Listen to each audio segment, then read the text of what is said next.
The U.S. may have been the one to broker this temporary ceasefire between Turkey and Kurds in Syria, but that pause comes to an end today.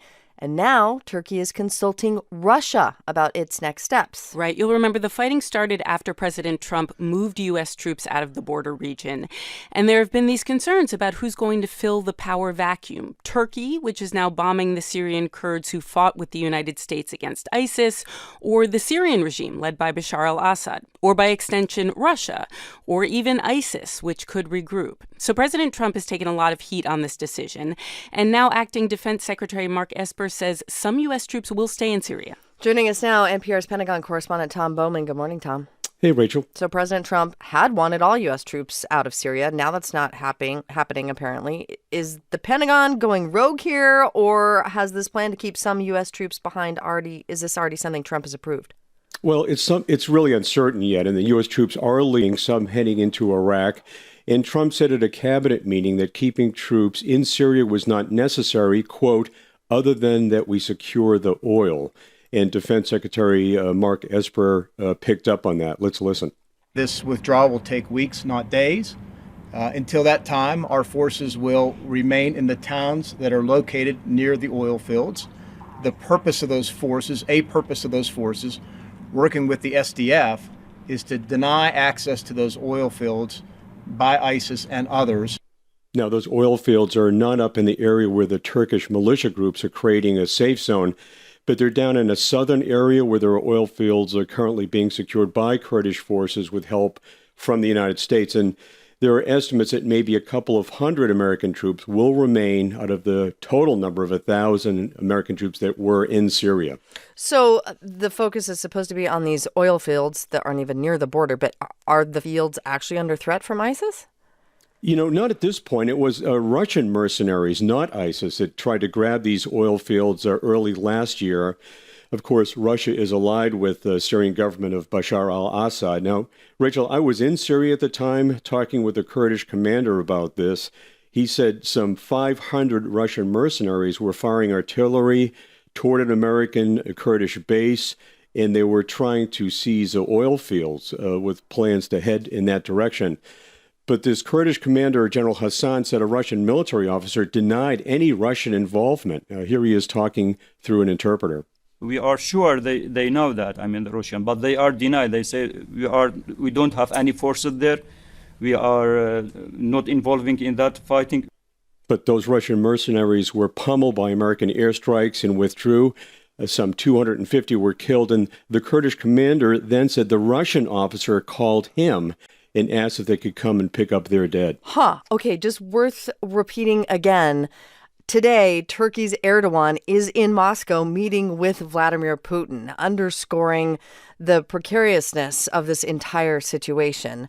Tom, just where does this whole thing leave the Kurds in this moment? Because the ceasefire is now over today, right? That's right. It's over today. And it leaves the Kurds vulnerable to these Turkish militia forces. And frankly, some of the Kurdish civilians are pretty bitter about all this, and they've been throwing rotten vegetables at the U.S. military vehicles as they're leaving. And to complicate this even more, Rachel, Iraq is not sure they want any more U.S. forces heading into their country. So it's very, very complicated and not going to end anytime soon. All right, NPR Pentagon correspondent Tom Bowman for us. Thanks, Tom. We appreciate it. You're welcome, Rachel.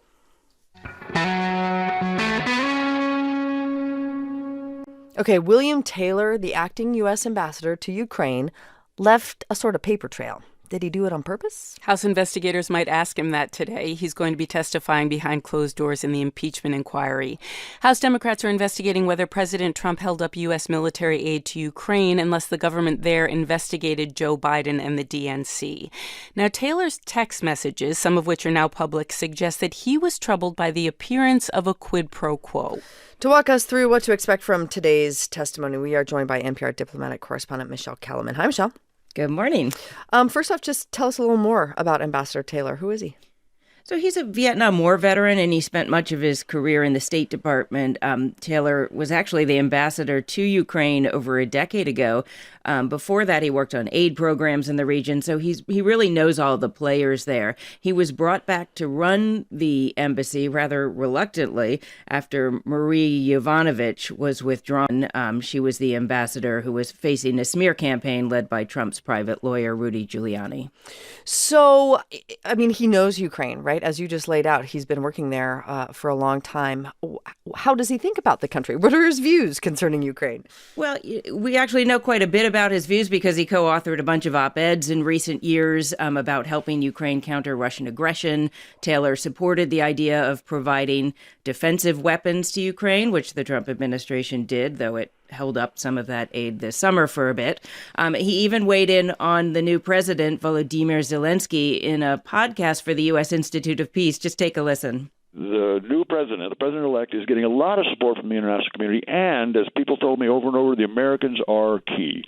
So that was right after Zelensky, who was a comedian before he entered politics, won the election. Taylor had been an election monitor and seemed enthusiastic about Zelensky's anti-corruption campaign. But back in Washington, President Trump seems to have had a pretty dim view of Ukraine, reinforced, we're learning now, by a visit by Hungary's leader.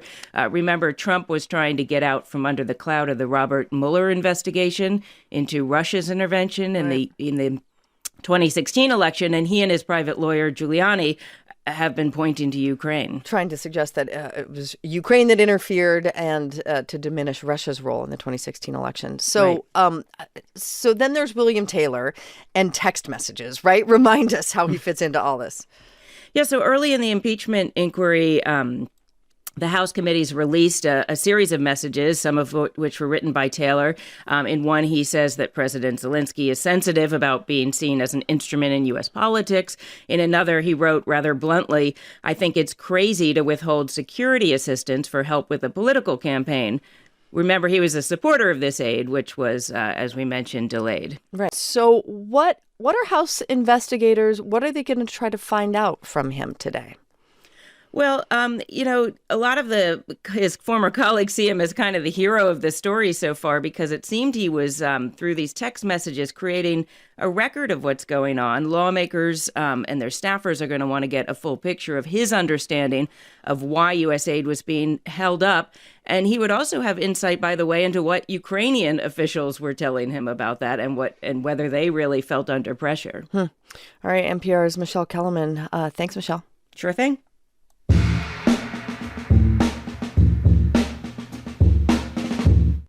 All right. He apologized for a blackface scandal, was found guilty of attempting to obstruct justice, upset his liberal base by expanding an oil pipeline in Western Canada.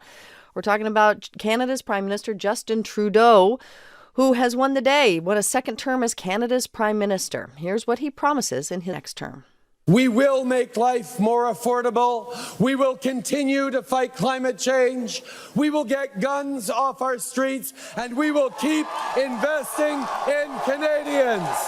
Trudeau fought a tight race against conservatives, and that message of hope and change that won him his seat in 2015 didn't seem to have the same resonance this time around. His Liberal Party couldn't form a majority government in Canada's House of Commons.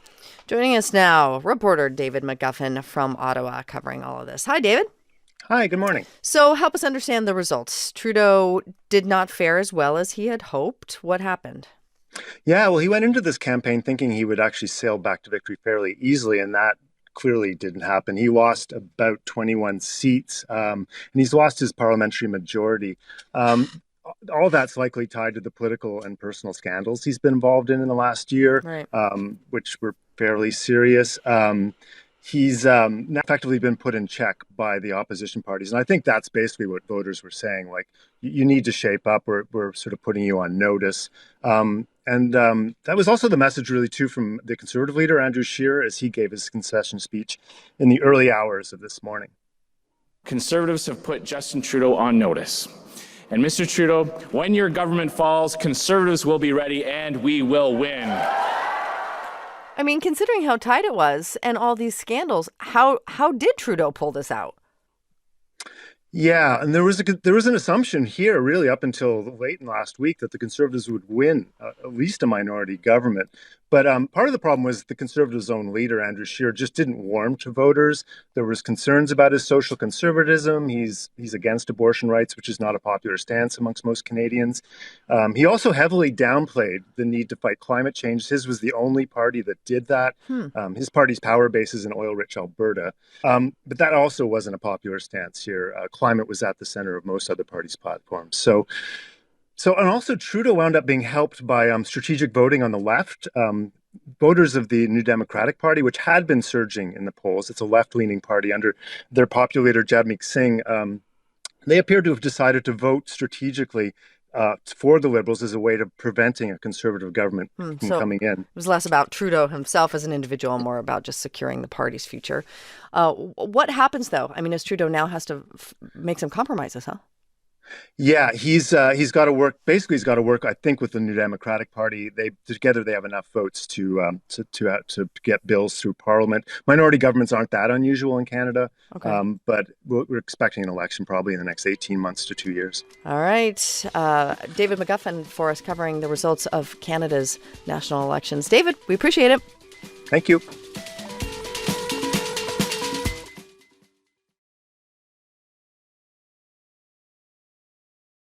All right, so acting Ambassador William Taylor is the top United States diplomat in Ukraine, and he is a key figure in the impeachment inquiry. Now he's gone before congressional lawmakers, and he delivered an explosive statement. This is freshman Congressman Democrat Andy Levin describing yesterday's closed-door meeting. All I have to say is that in my 10 short months in Congress, it's not even noon, right?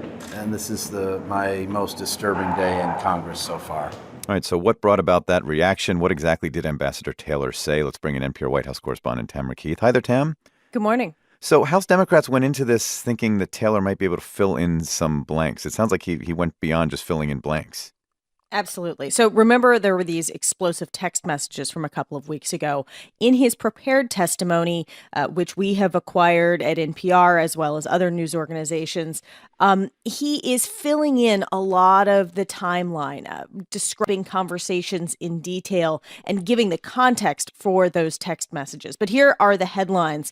He builds a case that President Trump wanted the president of Ukraine, President Zelensky, to state publicly that his country would investigate the 2016 election and a Ukrainian gas company linked to former Vice President Joe Biden's son, and that President Trump was withholding both a meeting with the Ukrainian president as well as vitally needed military aid in order to get that public statement that would help Trump publicly. And I just want to read a little line from the opening remarks.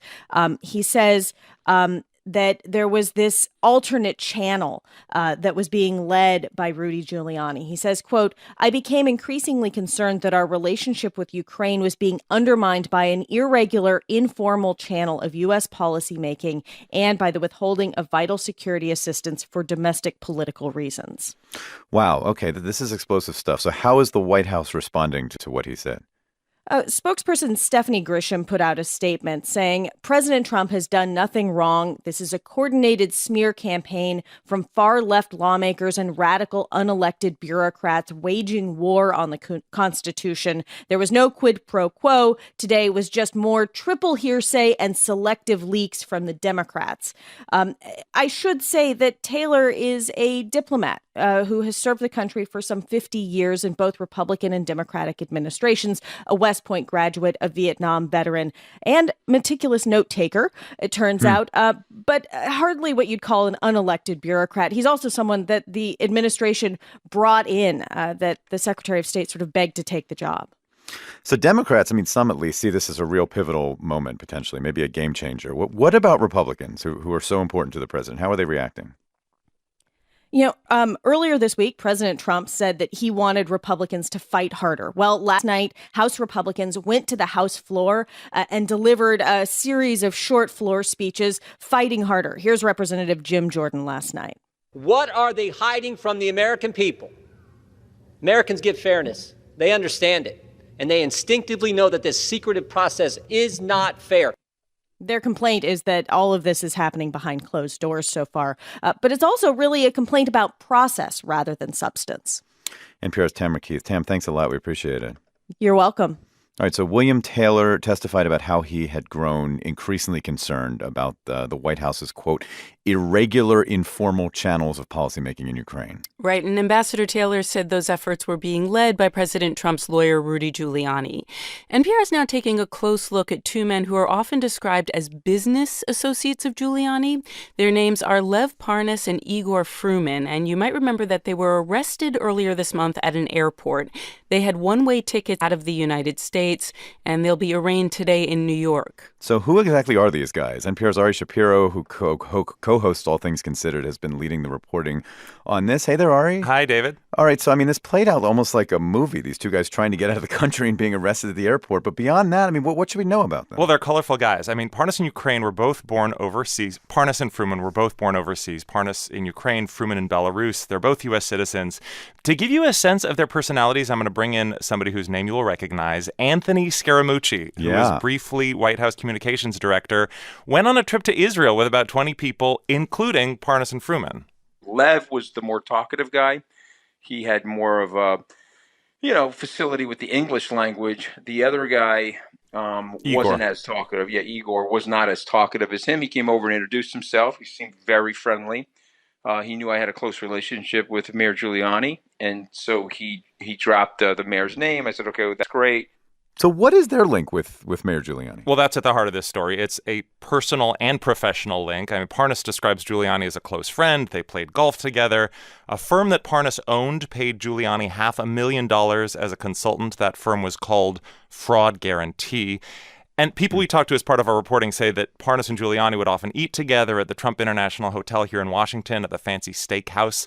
Just to paint a picture for you, one witness who we are not naming because they could experience professional repercussions said Parnas often booked a fifth-floor suite among the high rollers at the Trump Hotel. One day, he came down to breakfast in gold chains, slicked back hair, and a white and black Hugo Boss running suit, according to this witness. But what's surprising is that Parnas seemed to be living this expensive, high-rolling lifestyle while documents show he was dogged by financial debts. And while he owed all that money, he and Fruman were making huge political donations through a company that they owned together. Hundreds of thousands of dollars. Right, and that's part of the whole story here. They're facing charges that they violated campaign finance laws. Explain that exactly. Right, the allegation is that Parnas and Fruman created shell companies to funnel other people's money into political campaigns. That's illegal.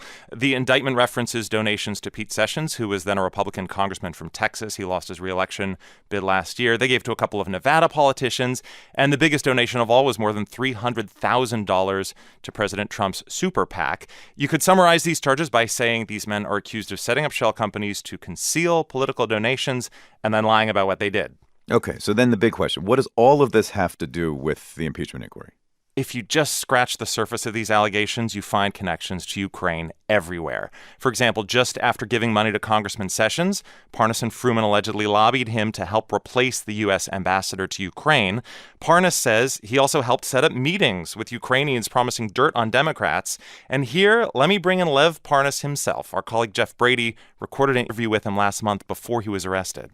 I've just been a source of being an interpreter, getting information and relaying it, whatever I could have done to help out getting the information from there to over here, basically just relaying it. So, David, for all those reasons, Congress wants to talk to Parnas and Fruman. Democrats have issued a subpoena. So far, they haven't cooperated with Congress, but they have no choice but to show up in federal court, where they are scheduled to be this morning. And we will be watching. NPR's Ari Shapiro. Ari, thanks so much. You're welcome.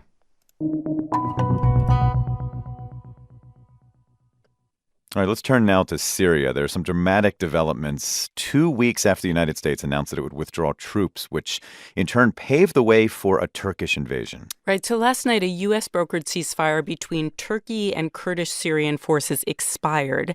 That essentially put the ball in Turkey and Russia's court. Leaders of those two countries met yesterday, and they agreed in their meeting on a plan that will replace American patrols near the border with Russian patrols. Okay, let's bring in NPR's Jane Araf, who is in Iraq and has been following all of this for us. Hi, Jane. Hi. Okay, so this Turkey-Russia agreement, what exactly does this mean? Well, three main things, really. First, it's a loss of territory for those Syrian Kurds who had been U.S. allies in the fight against ISIS. It allows Turkey to expand the zone it wants to clear of Syrian Kurdish fighters near that border. And that territory that they're demanding that Syrian Kurdish fighters pull out of, it's really quite a lot bigger than the one covered by the U.S. brokered agreement. And finally, it gives Russia a lot more power because Russia is now moving into that vacuum that was created by the withdrawal of U.S. troops. Right, so many countries we're talking about here with some sort of interest in Syria. This is complicated. What is the reaction to this agreement? Well, the U.S. is billing it as a success because the fighting has stopped, temporarily anyway. But there is a lot of concern in Washington and other places over abandoning an ally, those Syrian Kurdish forces that lost more than 10,000 fighters battling ISIS. Syrian Kurdish officials are still examining the agreement. It's really quite vague, and they're caught between the Syrian regime, Russia, and Turkey, which sees many of them as terrorists. So there's a lot to absorb here. 7 years ago, they created a Kurdish-led secular, multi-ethnic, autonomous region in northeastern Syria, and that future seems in doubt. And I should mention, Iran seems happy. The foreign ministry this morning said it was a positive step to stability in the country. So you're in Iraq, which is another country that has an interest in what happens in Syria. The U.S. Defense Secretary Mark Esper arrived this morning in Baghdad, and there's been talk of the Trump administration's plan to relocate troops from Syria to Iraq, but that's complicated, right? It's very complicated, but part of the reason it's complicated is the U.S. basically announced that it would leave the troops here seemingly without consulting with the Iraqis. Mark Esper had said that most of those troops we've seen coming across the border would go to a base in the west of Iraq. It's really politically difficult here. And the prime minister is under a lot of pressure, partly from Iran-backed groups. So he has said that that has to be negotiated. That's what Esper plans to do. And another complication, Russia said this morning that those oil sites that the U.S. wants to stay to protect in northeast Syria, it says those should be controlled by the Syrian government. NPR's Jane Arraf in Iraq following all these developments in the region for us. Jane, thanks a lot. Thank you.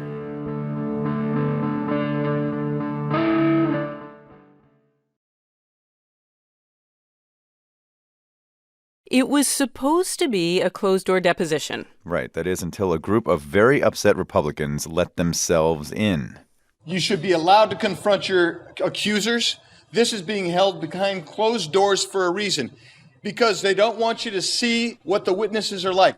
That was House Freedom Caucus Chairman Andy Biggs, along with about 24 other Republican lawmakers. He disrupted yesterday's impeachment inquiry against President Trump. The Republicans are complaining that the investigation is a sham. We're here now with NPR's senior political editor and correspondent Domenico Montanaro. Good morning, Domenico. Good morning. So these antics cannot actually stop the impeachment inquiry. Why are Republicans doing this? Well, let's put in some context here. I mean, Ambassador Bill Taylor testified earlier this week. He's a high-ranking diplomat for the United States in Ukraine, and he detailed that President Trump had directed a campaign to withhold military aid to Ukraine. That was in exchange for public statements and support from Ukraine president for, quote, investigations into what really are conspiracy theories that would help his reelection campaign. At least that was the hope. This was happening all while Russian troops were literally at the bridge, Taylor had said. So with that in mind, realize with Trump tweeting that Republicans, quote, had to get tough and fight, it's maybe not surprising that the next day most Republicans would rather not talk about that substance, and they've been complaining about the process instead. Okay, so it's a way of dodging what's actually going on, what's actually being said in the depositions and saying like, we're going to just create a sense of chaos at the Capitol. Let's focus people's attention there. It's worth asking, will that work? Well, look, it's a very temporary thing. I mean, they were able to delay the proceedings for about 5 hours yesterday, and the deposition, though, resumed. So that kind of thing, which is really just a stunt, only goes so far. Democrats are continuing to gather evidence. They're going to continue to depose witnesses, and Republicans have seen public opinion shifting away from them as more and more of the details of this pressure campaign have come out. So it's going to be key to continue to watch independents in polling and see how they respond. So there are points at which Republicans will make this point. You know, all of this is happening behind closed doors. The American people have a right to see it. And it sounds in some ways like that really does make sense. How are Democrats in the House explaining why they're doing all of this behind closed doors? Well, sure. I mean, even us in the media as reporters, we like things to be public. But Democrats are saying that they have to be methodical and that a degree of secrecy is important to maintain the integrity of the investigation, at least for now. And you can expect that more will be made public. We'll see public testimony at some point. And if Democrats do decide to impeach the president, which they haven't said they're doing yet, we should remember, the articles of impeachment would certainly be made public. And then there'd be a hearing in the Senate. So there's frustration from Republicans who are not involved in the committees conducting the investigations, and they feel a degree of powerlessness over the process and how to defend President Trump. And that's really what's going on here. Just quickly, impeachment is an issue in the Democratic primary. What have you been hearing? You've been doing some reporting on this, yeah? Sure. I mean, there's some Democrats are always nervous about their candidates. They think that Vice President Biden isn't raising the kind of money necessary, and he's stumbled in debates. Elizabeth Warren's been taking policy positions that are unpopular with a general election electorate. But what several strategists told me yesterday is this is the field. And by the way, they're less pessimistic about their chances, and voters say they actually kind of like the field. NPR's Domenico Montanaro. Thanks, Domenico. You're welcome.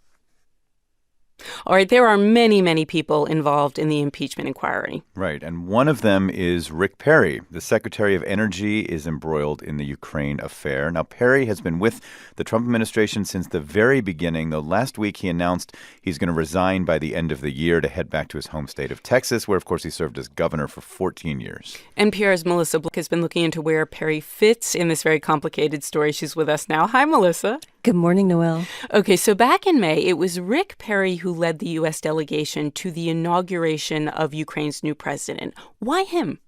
Well, here's what we know from the whistleblower complaint that was filed this summer by an intelligence officer. Vice President Pence was supposed to lead the delegation, but President Trump said no. He instructed Pence to cancel his trip, and Rick Perry went in his place. According to that whistleblower and testimony given to Congress, Trump was essentially holding U.S. cooperation with the new government of Ukraine hostage. And the allegation is that Trump wanted Ukraine to try to dig up dirt on Joe Biden, his potential opponent in the 2020 election, and on Biden's son Hunter, who sat on the board of a Ukrainian energy company. And if Ukraine wouldn't play ball, as the whistleblower put it in his complaint, Trump wasn't going to invite Zelensky, the new president, to the White House, and he was going to withhold hundreds of millions of dollars in military assistance to Ukraine. The allegation goes that this was a quid pro quo. It was all for his own personal political gain. So we get where, people from the State Department fit in, ambassadors to Ukraine, former ambassadors. Where does the energy secretary, what does he have to do with all of this? Right. Well, Perry had been dealing a lot with Ukrainian leaders because Ukraine is a potentially huge market for liquefied natural gas from the United States. And this all ties in with how Rick Perry sees his role as energy secretary as a top-level salesman for the U.S. oil and gas industry. He actually talked about this to reporters last month. Here's what he said. I'm a Texas governor, former governor, and I know how to sell stuff. And my job is to go sell, first off, American product. So the problem, Noelle, is that Ukraine's energy sector has been rife with corruption. It's stifled U.S. investment. Now, Ukraine's new president, Zelensky, has pledged to be a reformer fighting corruption. And Rick Perry has said that when he got back from that inauguration, he urged Trump to pick up the phone and call Zelensky. Absolutely. I asked the president multiple times, Mr. President, we think it is in the United States and in Ukraine's best interest that you and the president of Ukraine have conversations, that you discuss the options that are there. So absolutely, yes. But Trump didn't want to do it. Later, when he finally did, when that call was finally made, months later, that is where Trump asks Zelensky to, quote, do us a favor, according to the memorandum of that call, and then later brings up investigating Joe Biden. Now, I should say that Rick Perry has been adamant that Biden's name never came up in any of his conversations. Well, House Democrats certainly have subpoenaed a lot of documents from Perry. Is he turning over? Nope. And here's what he said about that yesterday. He was heading out on a trip with President Trump. I'm not going to participate The White House has advised us not to participate. My general counsel has told me not to participate in what they consider to be an unprecedented effort to try to use an inquiry in an unlawful way. Interesting the way he phrases that, not going to participate. So just quickly, he's retiring at the end of this year. What's next for Rick Perry? Well, he said he's going back home to Round Top, Texas. He hasn't talked about what he plans to do, but here's what President Trump said about it. He said he's got some very big plans. He's going to be very successful. NPR's Melissa Block. Thanks, Melissa. You bet.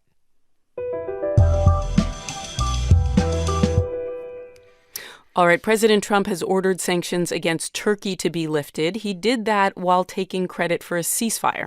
Yeah, he says his decision came after the government in Ankara assured him it was halting its military operation in northeast Syria. The Turkish offensive began after the president withdrew U.S. forces. That is a decision that Trump again defended yesterday. It was supposed to be a very quick hit, and let's get out. And it was a quick hit, except they stayed for almost 10 years.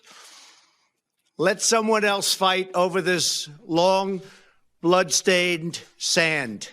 All right, we should note that U.S. troops, in fact, were deployed to Syria in 2015. Now, with this withdrawal 4 years later, Turkey is now left to work with Russia on a plan to push Syrian Kurdish fighters away from the border. NPR's Peter Kenyon has been following this story from Istanbul. Good morning, Peter. Hi, Noel. All right, so President Trump says he will lift sanctions on Turkey. What's the reaction been like today in Turkey? Well, it hasn't been huge. Basically, Turkish officials are acting as if this was expected. It's not even the lead story in some news outlets here. Over the past week, of course, President Recep Tayyip Erdogan, he's been in talks with the U.S. Vice President Mike Pence and then with Russian leader Vladimir Putin. And Erdogan says Turkey will be watching to see that both countries fulfill their promises. The implication being that if they don't, the military operation against Kurdish militants will resume. Erdogan also says Putin in particular was very clear in his pledges, saying Russia would definitely move these YPG Kurdish fighters away from the Turkish border. Now, there's been a list of demands issued by those Kurdish-led fighters, however, that suggest the YPG doesn't want to move as far from the border as Turkey would like. So that will bear some watching. Yeah. I mean, as you point out, Russia is clearly moving to fill the vacuum that is left by U.S. forces as they head out. How significant is that? Well, it's seen here as a big win for Russia, also for the Syrian regime led by Bashar al-Assad. The departure of all but a small number of American troops leaves Russia as the main international player in Syria, and Moscow is, of course, Assad's most important ally. American influence is seen as diminished, but of course, President Trump made clear his intention to disentangle U.S. forces from Mideast conflicts wherever possible. He says it's up to countries in the region to step up, take responsibility. He also appeared to try to downplay the Russian role somewhat, saying this outcome was created, quote, by the United States and nobody else. But away from Washington, the view is more along the lines that as American presence in Syria shrinks, so does its influence. President Trump is taking credit for what he's calling a permanent ceasefire, although afterward he said, well, we'll see if it's permanent, which makes me wonder, how stable is the current situation in northern Syria? Well, that is a big question from Turkey's perspective. If Russia moves the YPG fighters far enough away from the border, Turkey's demands will have been met. But there are still plenty of questions. Will the YPG stay there? How long will Turkish troops remain on Syrian soil? And there's plenty of questions now that could lead this permanent ceasefire to be something less than permanent. And here's Peter Kenyon in Istanbul. Peter, thank you so much. Thanks, Noel.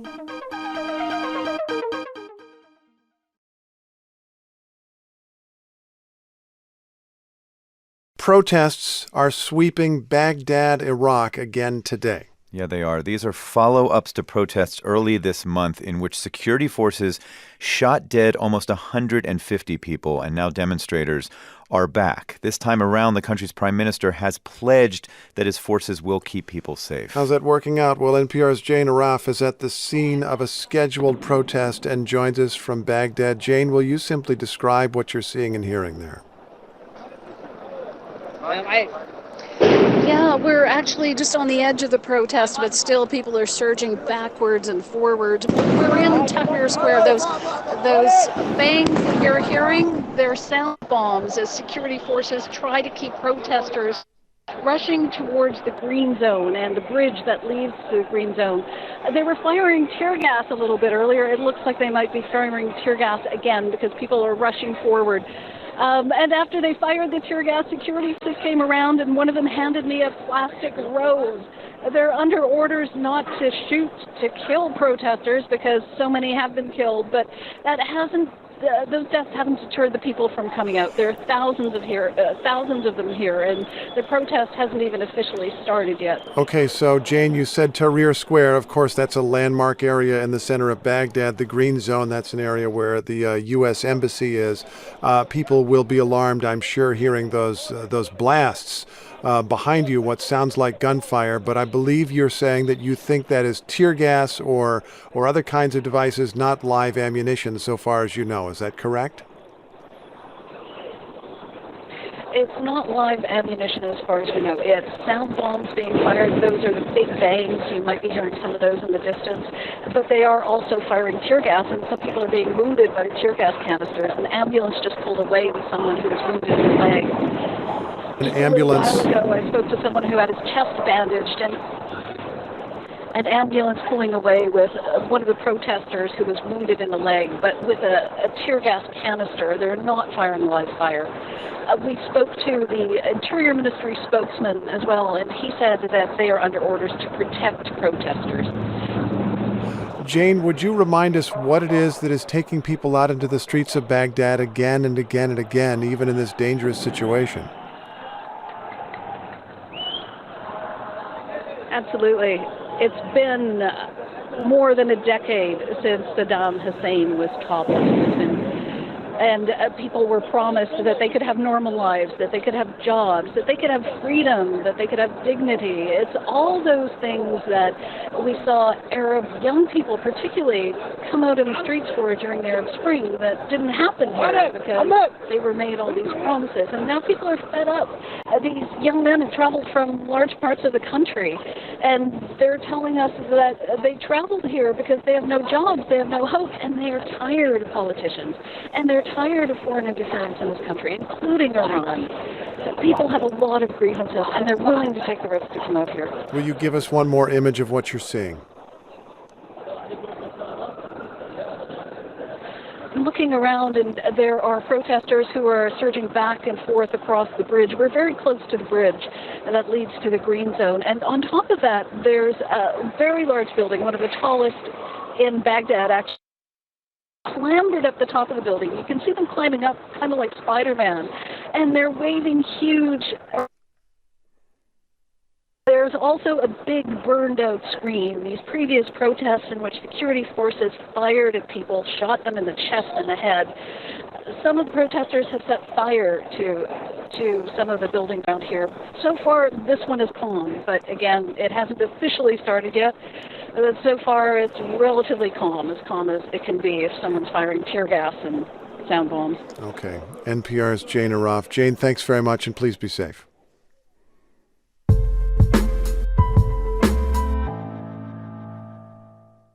The Department of Justice has taken a potentially meaningful step. It's a move in its investigation of the 2016 election. Yeah, we should be clear on just what this investigation is. You'll recall that during the campaign, the U.S. discovered Russia's interference in the election. The FBI examined Russian links to President Trump's campaign.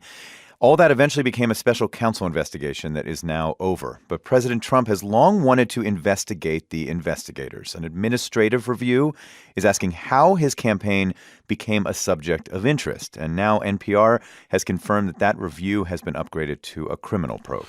NPR Justice correspondent Ryan Lucas is following all this. Ryan, good morning. Good morning. What's it mean that the review is now a criminal probe?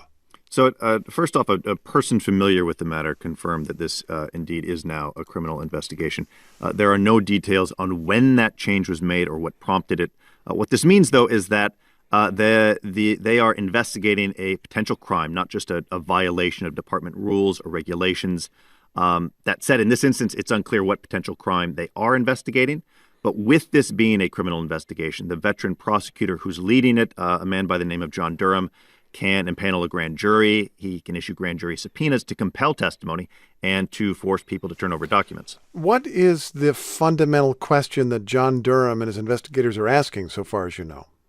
Well, you kind of have to go back to something that Attorney General William Barr said back in April. He said that he had concerns about the Russia investigation. He said he believed spying did occur on the Trump campaign back in 2016. He acknowledged that he didn't have any specific evidence, but said that he had concerns. And so in May, he appointed Durham to look into the origins of the Russia probe, whether the intelligence community violated any of its rules in surveillance of the Trump campaign. Durham is the U.S. Attorney for Connecticut. He's widely respected. Attorney generals in both Republican and Democratic administrations have tapped him in the past to handle sensitive investigations. Democrats and former Justice Department folks, though, have been concerned about Barr's decision to look into this and whether he was actually doing the president's bidding.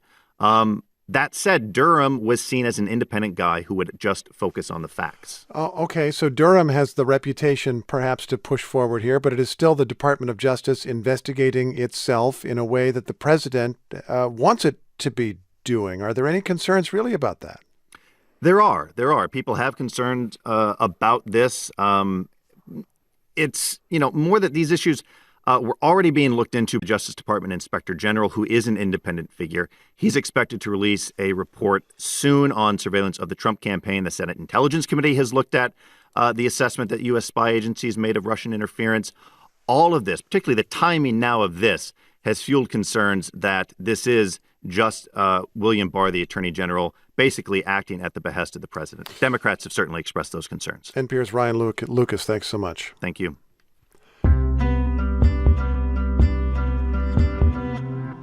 A senator who supports President Trump is suggesting the president should surround himself with a better team. Right. Republican Lindsey Graham spoke as the impeachment inquiry has intensified. The veteran lawmaker recalled a president that he once voted to impeach. I was involved in impeachment of President Clinton.